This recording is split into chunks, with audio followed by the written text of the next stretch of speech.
Flash, the most popular player in the entire world, took out Avenge 2-0. He did fall to Innovation in his Code S group to get here in the first place, but now he's back in Code S. Flash back in Code S. Great series against Avenge. The challenger not able to take down the fan favorite. And we are heading, of course, into the last best-of-3 series of the day. We've seen exciting matches so far, and the last one promises to be a really epic matchup as well. We have a Terran versus Zerg coming up now with Life against MarineKing. Yeah. This is going to be a tense one. You can see the stats of MarineKing. He's played a ton of games in his career. A lot of those 40 losses, though, are very recent, whereas Life, on the other hand, has a 70.1%, and he seems to just be getting better and better. Life is amazing. This kid is so good, just barely 16 years old and defeating players in the entire world, winning 2 championships already in the US. He has won major titles everywhere in the world. He's out of Code S though. He lost in the group of death, as did Flash. Flash is now back in Code S, so Life has to, he has to do the same if he wants to be a main contender the next season. Yeah, this is going to be a very awesome series we have coming up here. Life versus MarineKing. 2 iconic players. MarineKing, the king of second place when it comes to the GSL. Life, the king of first place these days. And if you look at those 2 players now and you're wondering, I can actually confirm 100% that MarineKing is shorter. Yes. Life is actually growing a lot. He is growing. He's, you know, his spurt is not over. Nope, definitely not. For MarineKing, on the other hand, I'm afraid that's probably it. Yeah, probably so. But sometimes your shoes get bigger soles, and you can pretend for a while. I could see MarineKing with plateau boots. Yeah, he probably could pull it off. He is the only one. Yeah. But jokes aside, guys, we have, of course, an epic best-of-3 coming up here in the 3rd round of Code A. A Kill on Waste is going to be our first map. Life is up against MarineKing. No nonsense here. Both of them will go all out. They want to go to Code S. Only one can do it, though. Here at the GSL Code A with Colin Wolf. You gotta get in it to win it. True for both players. To the top left, starting in pink, the King of Marines, starting for the Prime team.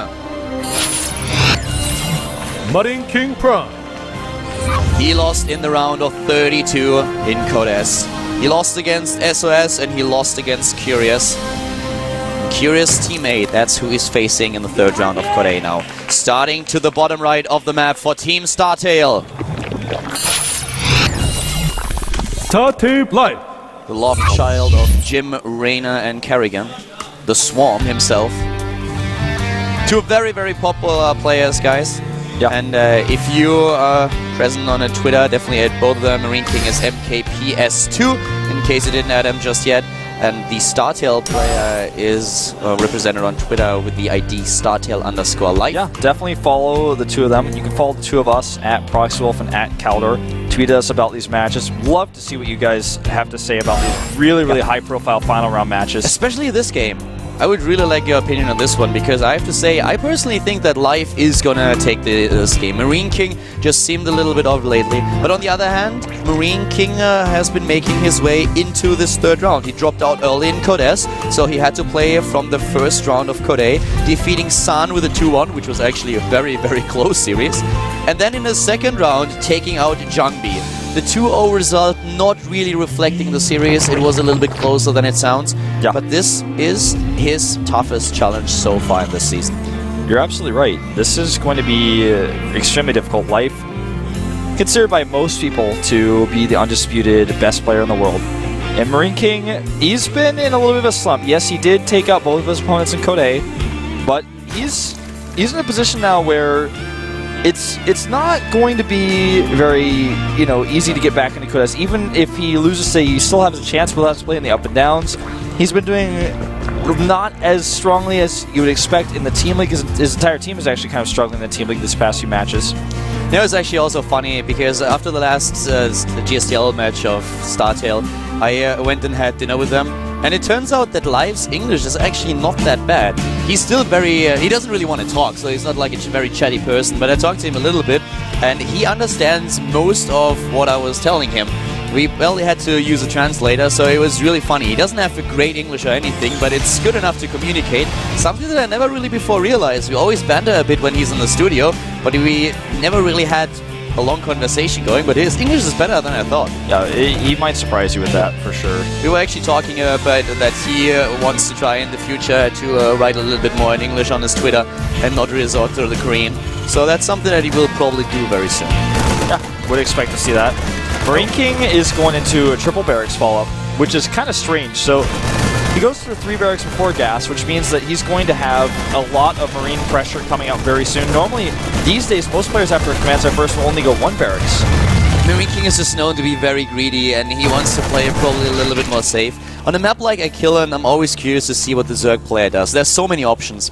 That was kind of weird what Life did with his Zerglings there. He danced a little bit and ended up losing 1, but he does distract the Marines while he gets 1 SCV over here. Well, at least damages it. Yeah.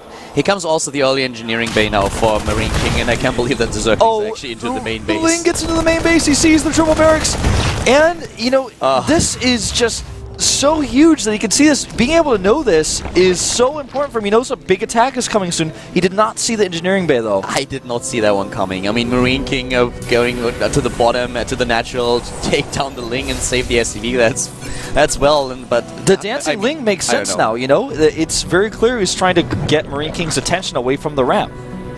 I can't believe that worked. It's hard to believe, but you know what? Life is a sneaky guy, and he just sneaked right into that main base. He saw the 3 barracks, and he goes straight for the 3rd base now. So we have him with the Lings with speed now, still trying to pick off maybe an SCV or 2. You know, could actually take down the Mule if he takes down SCV number 1. Runs away from the Marines. Does a little bit more damage to one of the SCVs, though. And a lot of Zerglings now being built for Startail Zerg.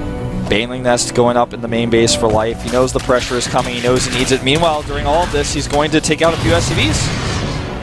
Yeah, running circles around MarineKing literally here. And occupying him here a lot. Baneling Nest on its way. Life is going to be really aggressive with this. There's no siege tank. There are no Widow Mines. This is going to be Life being very aggressive. I mean, once again, this guy has like the best micro and macro in the entire world. Sends Lings over. He doesn't even retreat with the Zerglings. He knows that the next wave of units will be enough. That Marauder, you know, he packed on a few pounds, but he's not going to block this ramp. Sorry, dude. Yeah, no way. The SCV goes in, but there's no base, no wall being built, no extra supply depot. And now suddenly all those units that MarineKing has, they will have a very warm welcome. The Zerglings moving in and surrounding them. This was a slaughter.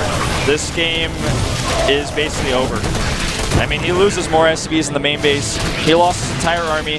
Life now doubling his supply at 8-minute mark. 3 bases against 2 at this point. Just now the factory finishing so late in this game. The delayed tech because of the triple barracks and this move out means no Hellions, no Hellbats, no Widow Mines, and Life is going straight into 11 Banelings now. He still has the Zerglings, and if not for a massive Baneling hit, this would be goodbye MarineKing. Yeah, MarineKing is...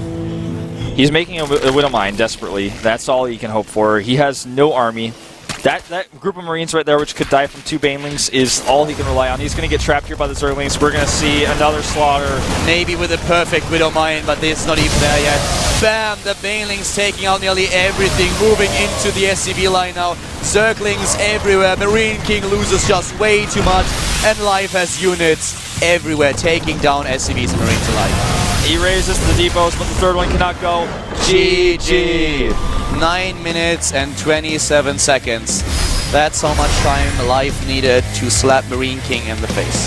That was one of the most one-sided games I have ever seen in the round of 24. That was MarineKing getting scouted and getting countered, you know? I mean, he sees the 3 barracks, he's like, okay, I'm going to make a ton of speedlings. That's all I need. And then once I kill your army, I'll make the banelings. I love how he used those Lings to sneak into the main base, then he kept running by. The micro we saw from Life against MarineKing's natural was insane what we saw with his Zerglings there. Life just was in the game, thanked MarineKing, and took him out. Easy peasy, easy as that. Star Station being map number 2, but MarineKing really has to step it up quite a bit, a lot actually, to defeat Life here. Life scouter was going on, he saw no factories, like, well, you're using only Marines if you buy units against me. Here are my Zerglings, that's my 3rd base, I have the production, I have the injects, my macro is good enough to have the lava available. building one baneling nest, moving in, not even a wall at the ramp, getting the Zerglings in, doing damage. And he never panicked. He saw the units moving out and he just snuck by with all his Zerglings. He was like, well, my reinforcements will be there in time. Yep. And you don't have anything at home to defend against this. Nothing at all. Star Station is the second map. Life wants it to be the final one. It's a much bigger map than Akalon. It's going to be making for probably a much longer and drawn-out game than the one we saw in the first. That was a smackdown. I mean, That was so one-sided. That was... Well, we go into game number 2 at the GSL Korea. MarineKing up against Life. He has to step up his game to take it to game 3. He has the GSL Korea. To the